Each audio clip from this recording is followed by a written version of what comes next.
Salam Media Sriwijaya.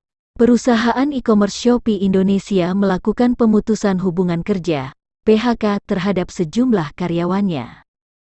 Perusahaan e-commerce Shopee Indonesia melakukan pemutusan hubungan kerja (PHK) atas sejumlah karyawannya sebagai strategi efisiensi perusahaan di tengah persaingan bisnis e-commerce yang ketat. Cara ini diambil Shopee dengan maksud untuk memfokuskan sumber daya perusahaan, sehingga mereka dapat meningkatkan efisiensi kinerja.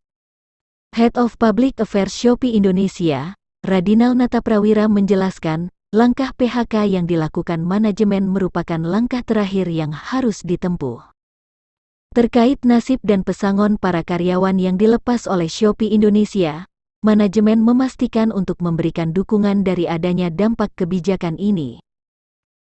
Melayani jutaan pembeli dan penjual termasuk UMKM dan pengusaha lokal di 514 kota dan kabupaten se-Indonesia, kehadiran Shopee telah memberikan peluang bagi banyak pelaku usaha untuk bertumbuh.